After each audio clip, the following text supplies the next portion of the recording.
Truth of the matter is that most people don't realize that the majority of people suffer their first major heart attack on Monday morning between 8 a.m. and 9 a.m.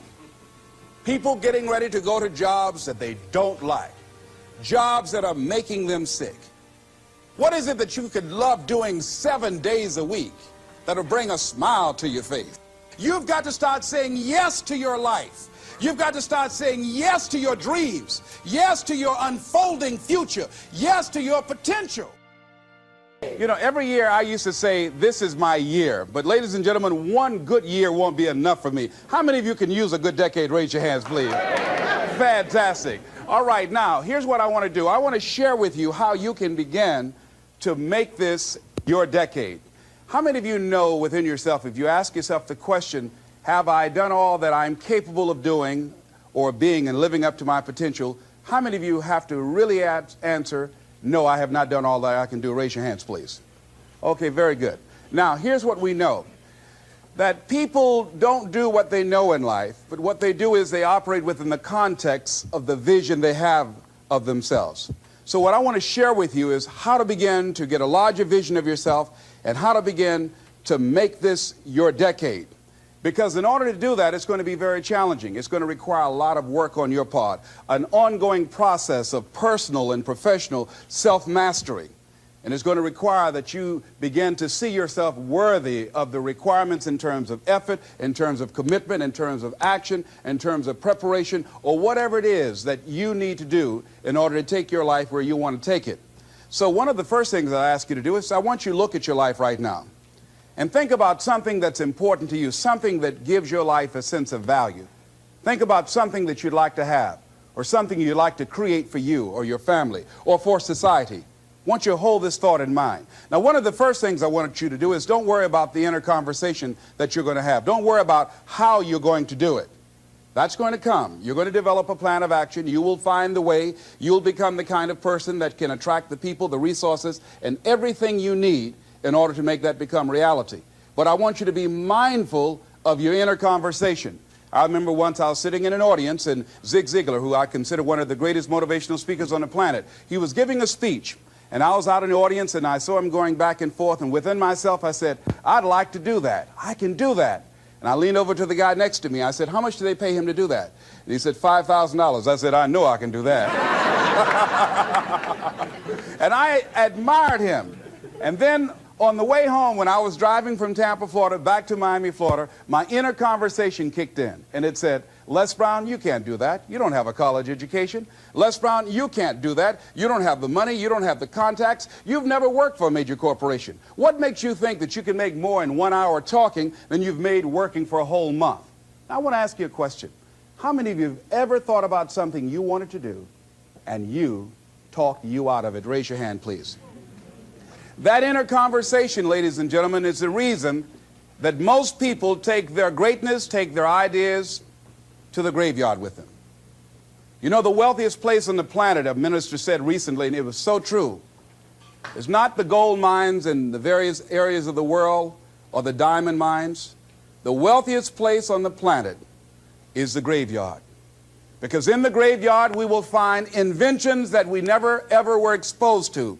Ideas, dreams that never became reality, hopes and aspirations that were never acted upon. Because most people allow that inner conversation, for whatever reason, to keep them from ever pursuing their goals. So let us begin to look at what's required in order to make this our decade. Why is it that most people don't ever reach their goals or live up to their true potential? One is fear. And there are only two kinds of fears that we're born with. The fear of falling and the fear of a loud sound. All other fears we learn, like the fear of failure. The next is the fear of success. That's one of the major challenges I had to deal with. I was working on a major project, and after it began to grow and it was extremely successful, I panicked and I walked away from it and gave it to someone else because I didn't believe that I could handle it. The other thing that keeps most people from reaching their goals is that a lot of people become comfortable. They stop growing, They stop wanting anything. They become satisfied. They stop looking at ways in which they can improve themselves. They stop putting things in front of them. I was reading something by a great man, George Bernard Shaw, and he said something to the effect that to have succeeded is to have finished one's business on earth, like the male spider who is killed by the female spider the moment he has succeeded in his courtship. And he goes on to say, I like a state of continual becoming with a goal in front and not behind. I remember after giving a speech at a major corporation, a gentleman came up to me who was up in years, and he said, you know, that's real great motivation for you young guys, but I've done all my work. There's nothing else for me to do. I said, oh, yes. You've got a lot to give. You have a lot to offer. The fact that you're still here means that your business is not through yet. The other thing that keeps us from reaching our goal is not feeling worthy. That's where a lot of people get stuck. Because see, when you don't feel worthy of your goal, you will begin to unconsciously engage in self-destructive behavior, like procrastinating, constantly putting things off, squandering your time, and that's what life is made of. Something else that keeps us from reaching our goal, and that is many times because we spend so much time complaining and blaming everybody or everything. I'm reminded of a friend of mine who talked about the fact that one day he was walking by this house and some people were sitting on a porch, and there was a dog on the porch, and this dog was just moaning and groaning. So he was curious, and he asked the owner, he said, why is this dog moaning and groaning? And the owner said, because he's laying on a nail. He said, well, why doesn't he get off? He says, it's not hurting bad enough for him to get off. How many of you know people who moan and groan and complain about life all the time, all right? They might moan and groan about their job. I'm sick of this job. I'm sick of you. And they just moan and groan and complain all the time and never do anything about it. They haven't got to the point where they're sick and tired of being sick and tired. They just have enough energy to complain about it, and they consider that, in fact, they believe that that's equivalent to doing something about it, just complaining. No, that can't get you where you want to go. That cannot create your reality for you. The other thing that keeps most people from realizing their true greatness and their true potential, circumstances, their environment. There are many people who believe because of where they're born, because of the area where they are in life and where they find themselves, that's all they know. Given my circumstances, ladies and gentlemen, I shouldn't be doing what I'm doing right now. See, I know something about you, even not knowing you, that you've got greatness within you. You have the ability to do things that you can't even begin to imagine. You have talents and skills in you that you haven't even begun to reach for yet. No one could have convinced me, given my circumstances, given my background, that I would be doing what I'm doing right now. I was born in Liberty City on a floor on 62nd Street, my twin brother and me. When we were 6 weeks of age, we were adopted. When I was in 5th grade, I was identified as EMR, labeled educable mentally retarded, and put back from the 5th grade into the 4th grade, and stayed in that category until I got out of high school. I have no college training, but here's what happened. I had an intervention in my life. A man who saw something in me at a time that I did not see something in myself. I never forget being in his class one day waiting on a friend of mine who was there to rehearse for a play. He did not show up, and he asked me to go up to the board and write something on the board. And I said, I can't do that, sir. He said, why not? I said, well, I'm in a special education class. He said, what do you mean? I said, go up to the board and write what I'm about to tell you. I said, I can't do that, sir. Why not? I'm educable mentally retarded. And he came from behind his desk. He said, don't ever say that again. Someone's opinion of you does not have to become your reality. And that changed my life. It was Oliver Wendell Holmes who said that once a person's mind is expanded with an idea or a concept, it can never be satisfied to going back to where it was. So some of you are going to experience a breakthrough. Some of you are going to go back and look at your dreams and brush them off. Some of you are going to begin to look at yourself and say, hey, look here, I know I have not done all that I can do. Whatever goal that you have in mind, I want that to be a goal that will challenge you, something that will make you stretch. It was Osborne who said, unless you attempt to do something beyond that which you've already mastered, you will never grow. What is it that you looked at some point in time and you decided that you couldn't do it, that you talk yourself out of it? Whatever it is, bring it back out there. How are you going to do it? That will come to you in due time. So you don't get in life what you want, ladies and gentlemen. You get in life what you are, not what you want. And see, the good news is that we can always become more by working to develop ourselves. So the first process of making this your decade, you've got to begin to take a look at your life and look at where are you right now? What are your strengths? What are your weaknesses? What gives your life a sense of fulfillment, a sense of joy? What does a full, rich life means to you? What is it that you could love doing 7 days a week that'll bring a smile to your face? Think about that.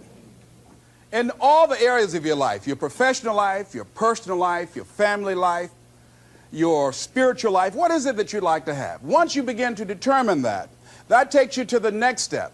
And that is, once you decide what it is that you want, now you've got to decide that you deserve that. Repeat after me, please. I deserve the best that life has to offer. I deserve to find my purpose in life. Shake somebody's hand on your right and left and say, find your purpose.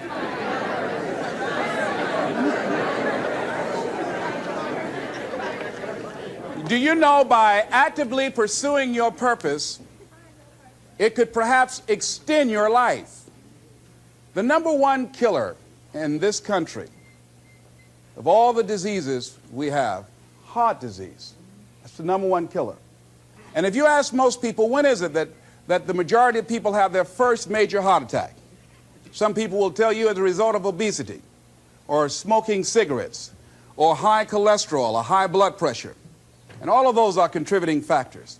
However, the truth of the matter is that most people don't realize that the majority of people suffer their first major heart attack on Monday morning between 8 a.m. and 9 a.m. People getting ready to go to jobs that they don't like, jobs that are making them sick. You see, when you're not pursuing your goal, you are literally committing spiritual suicide. When you have some goal out here that you're stretching for and reaching for that takes you out of your comfort zone, you'll find out some talents and abilities you have that you didn't know you have. I started speaking just to elementary school kids because I knew they didn't know what I was talking about. And they gave me all kind of standing ovation. We like you, yeah. Then I graduated up to junior high school and then to senior high school and then to various community groups and church groups and civic associations and then to colleges and to businesses. Now I'm traveling across the country and then traveling nationally and internationally. But I never would have discovered what I'm able to do right now if I wasn't willing to take a chance. And you've got to be willing to do that. You've got to believe in yourself. I was doing work for a major corporation and they were having a major downsizing. It's just another terminology for major firings. And so the people that were working there, they approached them and said, listen, you are eligible for early retirement. We will give you a buyout package of $300,000 if you take it within this time frame. However, after this time frame, when we have the downsizing, you might be among the people cut and you will lose all of the benefits that we're talking about right now, and the most you can get is 2 weeks severance pay. Ladies and gentlemen, only 50% of the people that were eligible took this. Let me tell you something. If I'd been there, I'd have gone to ask for your check. Listen, Marvin told me to get his check. He's home with his mama.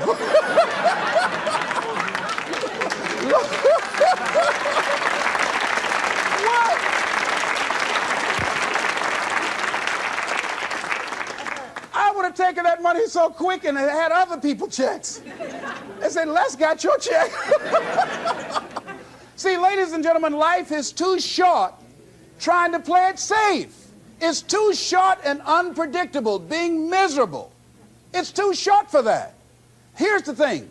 There's no safe position in life. Let me tell you why. It's a quiet secret that most people don't realize. You can't get out of life alive. Hello, you can't get out of life alive. So there's no safe position. You can die in the bleachers or you can die on the field. You might as well come out on the field and have a good time, right?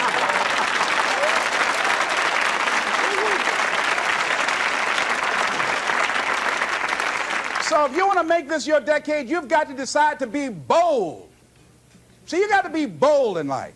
You got to take life on. I remember I was at a major corporation. I had to give a presentation, and there were two guys sitting across from me, and the guy said to the other fellow, looking at the last two finalists, and that involved my firm and their firm, said, listen, looking at the credentials, this guy doesn't have any credentials. We have an advantage here. We've got 2 PhDs between us. I got up and I went in the bathroom and started talking to myself. I said, Les Brown, what do you care about their 2 PhDs? You have 6 children and a mama to take care of. And I went in that meeting, and first of all, I went there walking bold, looking good, feeling good, and smelling good, all right?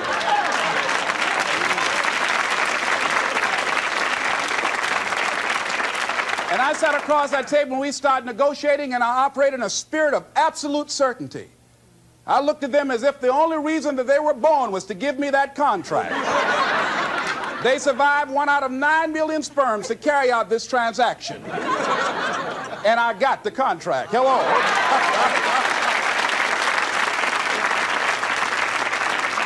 So you've got to decide to be bold. Most people go through life trying to creep. No, no, no. Trying to be casual about it. No, no, no. You go through life being casual, you'll end up a casualty. No.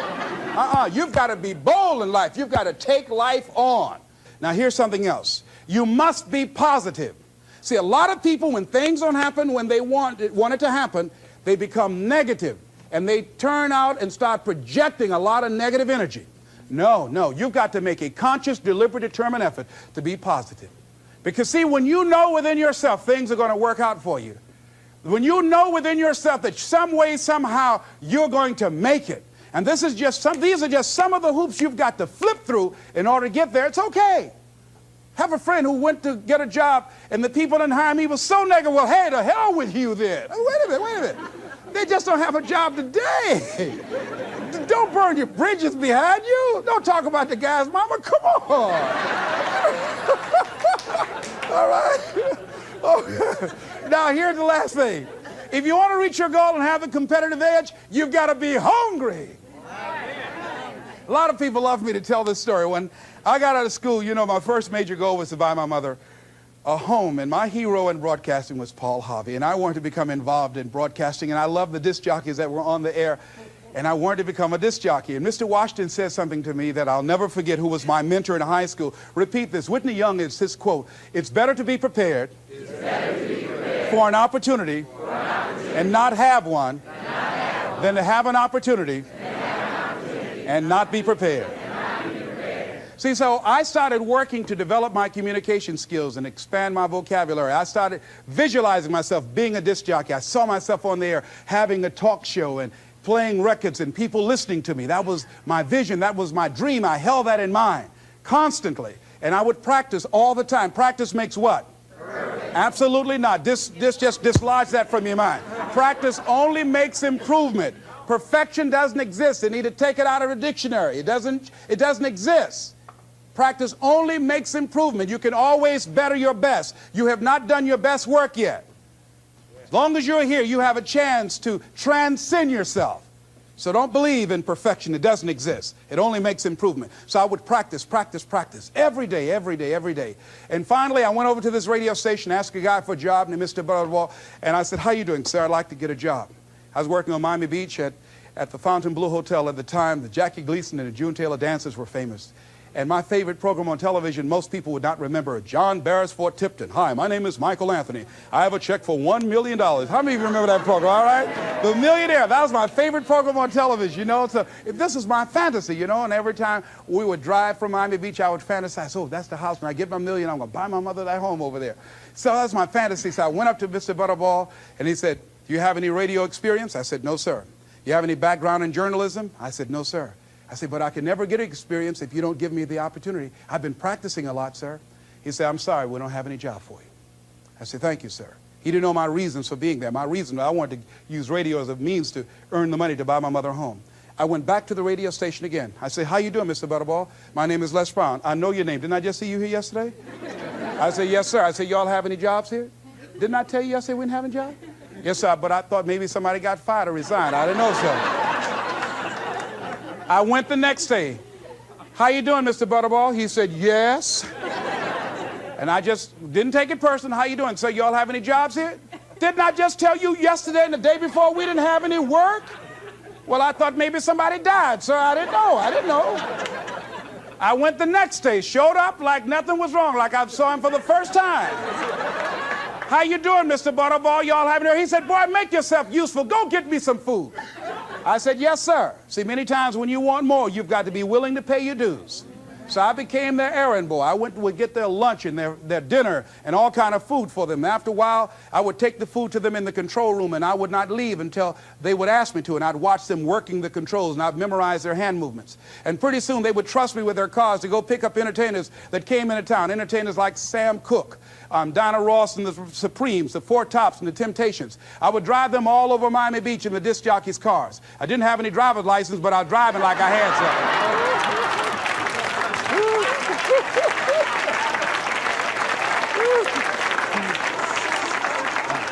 Finally, one day I was at the radio station, and a guy by the name of Rock was drinking while he was on the air.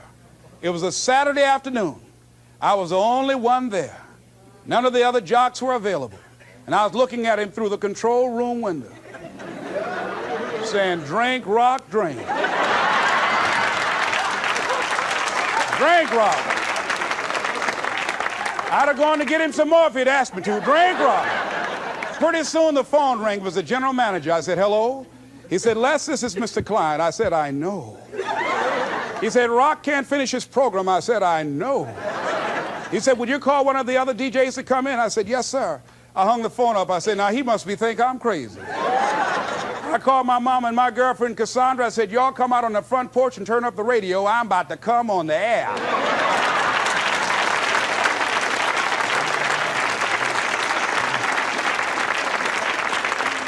I waited for about 20 minutes, and I called him back. I said, Mr. Klein, I can't find nobody.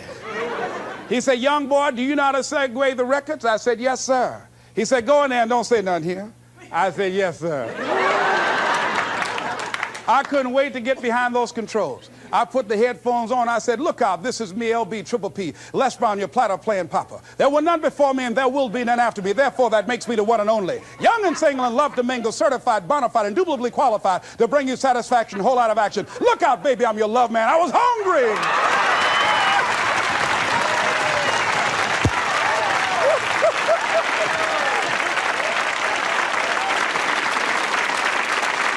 You feel better when you are able to have charge of your destiny, doesn't it? Gives you a good feel. Gives you choices. You can do more things. See, my first major goal was to buy my mother a home. I feel like Abraham Lincoln, who said, all that I am and all that I ever hope to be, I owe to my mother. And I said to my mama one day, I said, Mama, when I become a man, I'm going to buy you a home. And you won't have to go to work every day. You won't have to work. You just sit down, Mama. She was getting up, getting dressed to go to M&M cafeteria. I was just following her around. I said, watch, Mama. One day you won't have to leave here to go to work no more. It's raining outside. You won't have to go to work in the rain. You just do what you want to do. Like stay home and fix me sweet potato pie. My mama fixed the kind of sweet potato pie you can't eat with your shoes on. You have to take your shoes off so you can wiggle your toes, all right? But that was my dream. That was my passion. I saw that, and that drove me. That was my reason for being. So one of the things, in order to make this your decade, in order to reach your goals, you've got to find some reasons that make you strong, some reasons that will make you hang in there when times get rough, because they're going to get rough.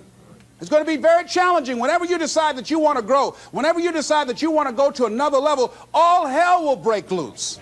Everything that will happen, rather that can happen, will happen, and at the worst possible moment. They call it Murphy's Law.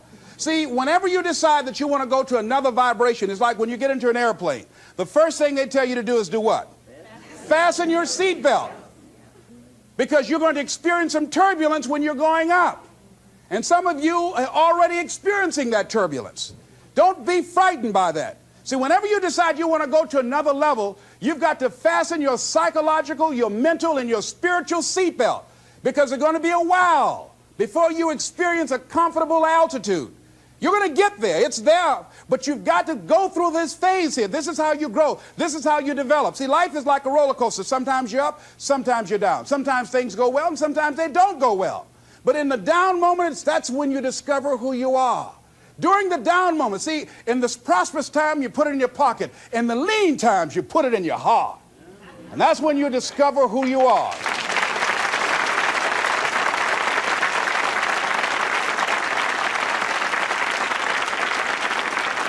So find 5 reasons that empower you. Why is it that you deserve your goal? What are the 5 reasons that you won't give up when life catches you on the blind side? When the messenger of misery visits you, what are you going to do? What will keep you in the game when life knocks you to the canvas?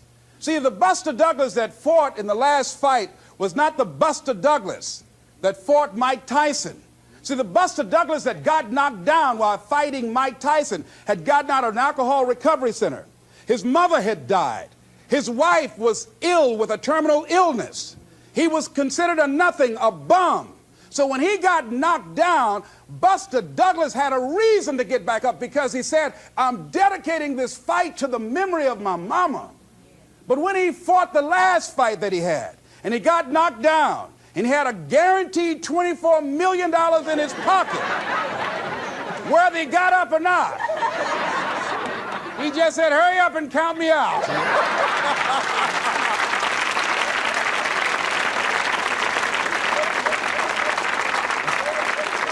And I don't blame him. Why get hurt? Say, no, why'd you leave so soon? Somebody's about to get hurt, me.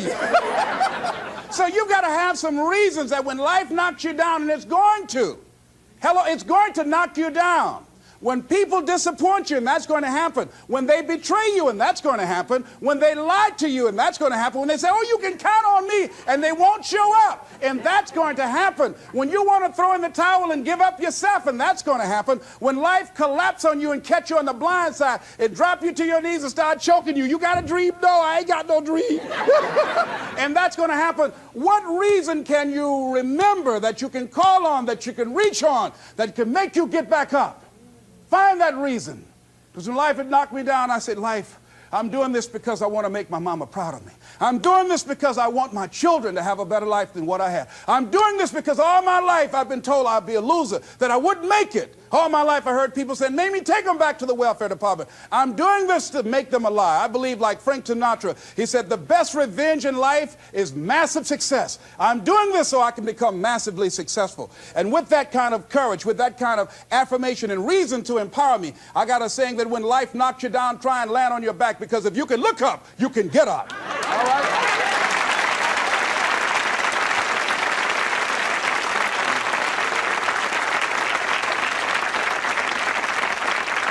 So when you run out of money, when things don't work out for you, when things happen that you could not anticipate, what are the reasons that you can think of that can keep you strong, that can keep you in the game, that will be your rod and staff to comfort you, that can be your bridge over troubled waters? Those reasons are very important. Nietzsche said, if you know the why for living, you can endure almost anyhow. So find out the reasons that you do what you do. Find out the reasons that will make you strong, that will make you walk by faith and not by sight, that will make you pursue your dream when everybody is against you or don't believe in you no more. And let me tell you something, that's a lonely feeling. It's a lonely feeling, particularly people that you're doing it for, or people that stand to benefit the most, or people who should be the #1 members in the encouragement club, but they end up saying, you can't do it, and they become members of the discouragement club. Oh, it hurts very badly. I know what that's like. Have people that you love close to you that look at you with that look and say, why don't you try something else? Why don't you give up? I said, but this is my life. I have got to do this. Les, you had a good job at Sears. That man like you. Mama, I can't go back to Sears. I got to be my own boss. I can't do that. I mean, you know, it's ladies and gentlemen, you know, when you work on a job that's dead end, you can see the ceiling already. It's like going in the middle of a movie. And after you've seen the movie, sitting back through that over again, there's something missing. You know the hero's not going to die. You know what the outcome is already. And so that's why a lot of people, a lady was telling me, she said when she went to work, it felt like a refrigerator fell on her shoulder as soon as she stepped in. Because she knew she'd gone as far as she could go. See, they're paying her just enough to keep her from quitting, and she's worked just hard enough just to keep from getting fired. How many of you know people like that? Raise your hand. The ones of you didn't raise your hand, you the what? I'll just tease it, all right? Here's something else. Make a commitment to be happy. See, you know, I have you laughing a lot. See, life is too short going through it looking homely, tired, and ugly. Sometimes we take life too seriously. Oh, no. Make a commitment to be happy. Find little things just to get tickled about and laugh. Find ways to be happy in the moment. A lot of people say, well, I'll be happy when I pay off all my bills. No, no, no. I'll be happy when I get my divorce. Oh, no, no, no. I'll be happy with the children gone. Oh, no, no. You want to be happy now. See, there are no guarantees. No one say you're going to be here 2, 3, or 4 years from now.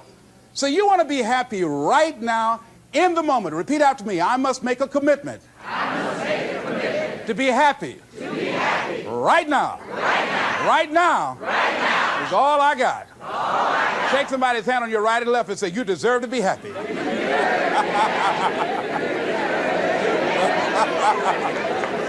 Make a commitment to be happy, because life now has new meaning for you. Just enjoying the sunset, or just looking at life, or looking at nature, going for a walk. It's the little things in life that counts. Here's something else that you want to begin to do in order to make this your decade. You want to begin to get all the toxic people out of your life. Hello? Energy drainers, get them out of your life. See, ladies and gentlemen, it takes a lot of energy to reach your goal. It takes a lot of emotional, mental, and spiritual energy to reach your goal. And you can run faster with 100 who want to go than with one around your neck. See, there are two kinds of relationships. Sid Simon talks about this. Nourishing relationships and toxic relationships. Nourishing relationships are the relationships that inspire you. They motivate you. They bring the best out of you. Toxic relationships are relationships with people that always criticize you. All they can do is find fault. All they can do is just exploit your weaknesses. All they can do is remind you of the mistakes that you've made in the past. These people are bad for your health. Toxic people can run your blood pressure up. One apple can spoil a whole barrel. One negative energy drainer can spoil your whole life. I know people whose lives have been ruined because somebody wasn't good for them. See, there are some people that aren't good for you. Hello? They aren't good for you. You've got to get them out of your life. See, a lot of people put up with a lot of foolishness because they don't want to die by themselves. Here's what I believe. I believe in a one-to-a-box theory.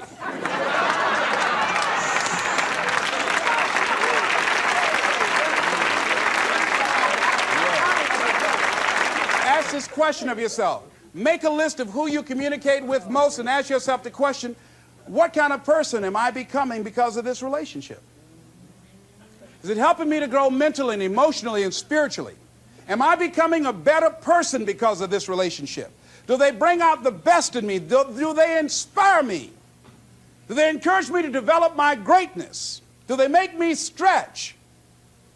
So you got to look at the people in your life and find out what kind of person are you becoming because of that relationship. My mother used to say, birds of a feather flock together. You run around with losers, you will end up a loser. Unconsciously. Unconsciously, you will pick up their ways, you'll pick up their habits, you'll pick up, most importantly, their attitude about life. If you're around cynical, negative people all the time, you will become cynical and negative. So you got to watch yourself. Many of us are living out the lives of other people, living out their conclusions, living out of their consciousness. The other thing is that you begin to looking at your life and looking at what it is that you want to achieve. Another crucial thing that you must do is align yourself with powerful people. Align yourself with people that can encourage you, people that can empower you, people that you can learn from, people that you can grow from. That's very important. See, if you have people around you that can contribute to your growth. When I wanted to become a speaker, I joined the National Speakers Association. I wanted to be around the Dr. Norman Vincent Peales, the Zig Ziglars, the Dwayne Dyers. I wanted to be around people that were doing what I wanted to do. I wanted to learn from them. And you want to do that too. You want to align yourself with people who think like you, people who dream like you, people who want more out of life, people that are stretching and searching and seeking some higher ground in life, as opposed to the majority of people. Somebody said, always strive to get on top in life because it's the bottom that's overcrowded. And see, you don't want to be on the bottom. See, it's easy to be on the bottom. It doesn't take any effort to be a loser. It doesn't take any motivation, any drive in order to stay down there on a low level. But it calls on everything in you, ladies and gentlemen. You have to harness your will to say, I'm going to challenge myself. Sometimes I have to pull myself out of bed and say, come on, Les. Things I know I should do, I don't do. Things I shouldn't do, I do. I found that the biggest enemy you have to deal with is yourself. There's an old African proverb that says, if there's no enemy within, the enemy outside can do us no harm. So think about that.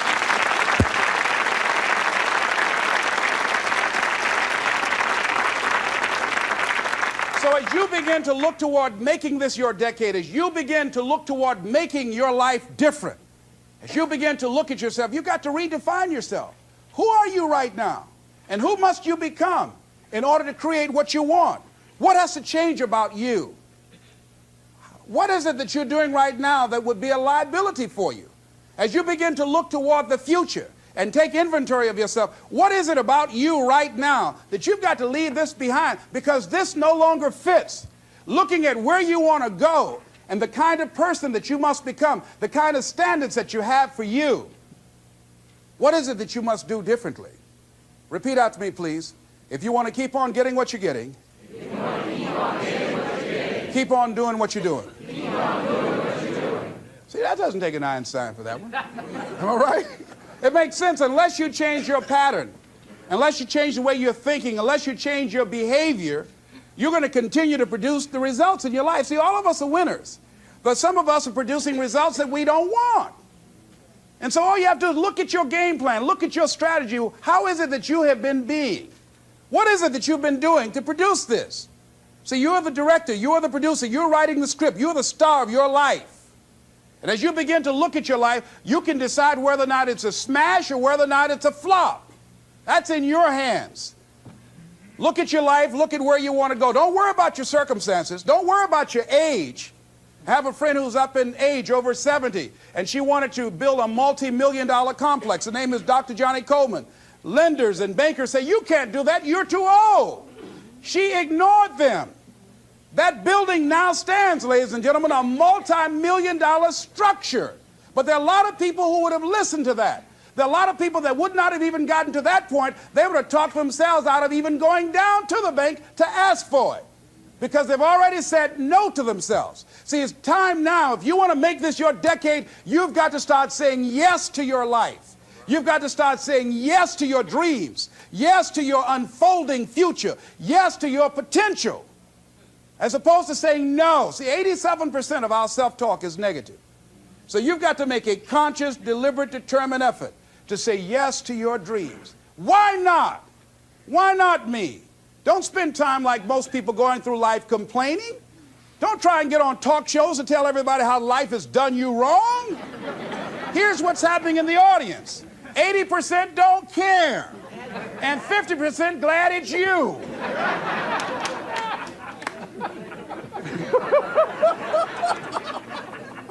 All right? So when you know that, you don't go around crying, oh, you know what they did to me? Who cares? Get away from me before they come back.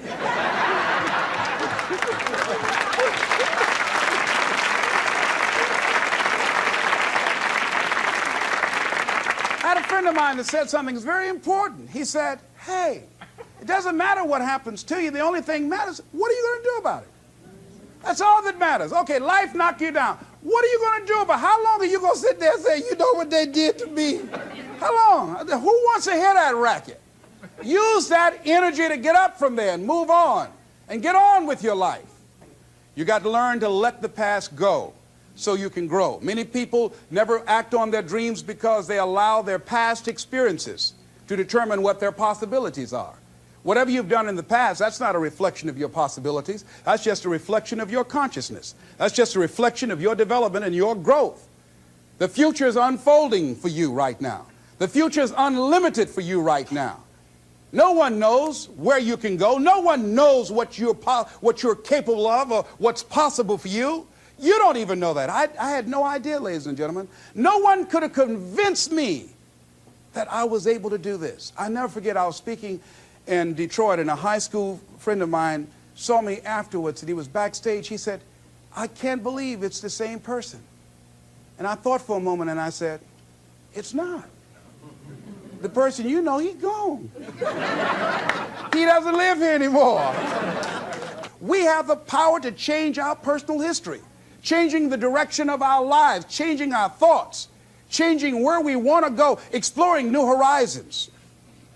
So as you begin to look at this decade and affirming that this is your decade, as you set goals that will make you stretch, that will bring out the best in you, as you begin to remove the negative, toxic people from your life, as you decide to take some chances in life, and that's one of the things that's very important. Viscard said, if you're not willing to risk, you cannot grow.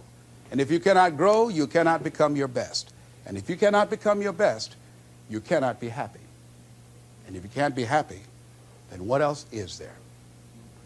I'll never forget when I reached my first major goal of buying my mother that home. I'll never forget what it was like, and you're going to have this experience when you reach some major goal. When I drove up to the house and I got out and I gave Mama the key, and I said, "Mama, this is for you." I'll never forget the look on her face. She said, "Oh my God, no one could have convinced me when I adopted y'all that this would happen." She said, "Oh, thank you." She said, "And you, you caused me so many damn problems."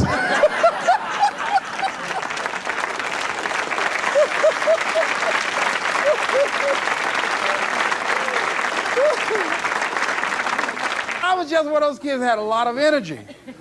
But no one knew what I was going to become. It was a great philosopher, Goethe. He says, look at a man the way that he is, he only becomes worse.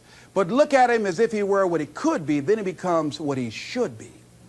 And what Mr. Washington did was he looked beyond my faults and saw my needs. And he said, "I see something in you." And I was there, oh God, I hope he's right.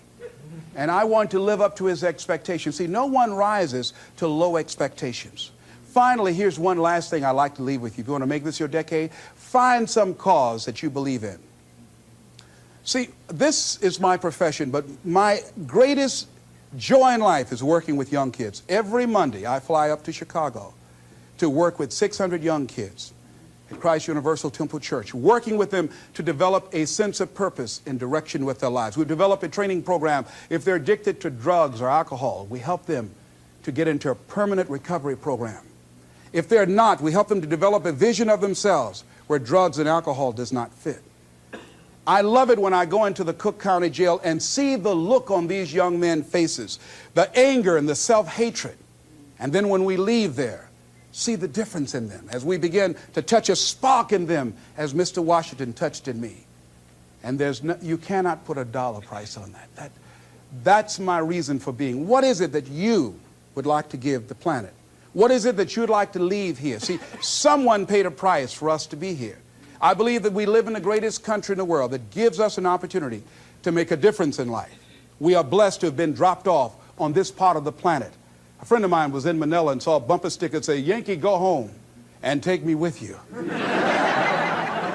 So as you begin to look at your life, decide, what kind of legacy do I want to leave? What kind of statement do you want to make with your life? What 3 things you want said when you die? What contribution do you want to make? I don't know what you want to do.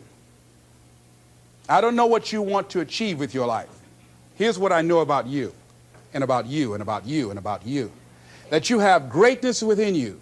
That you have things and gifts and talents that you've been bestowed with. That as you work consciously, making a conscious, deliberate, determined effort to cultivate and bring them out and develop a sense of purpose in knowing that your life can make a difference and decide to make and leave a legacy with your life. I say to you that the planet will never be the same again because you showed up. As you begin to look toward the future and affirm that this is your decade, this is what I like to leave with you that I'm known by.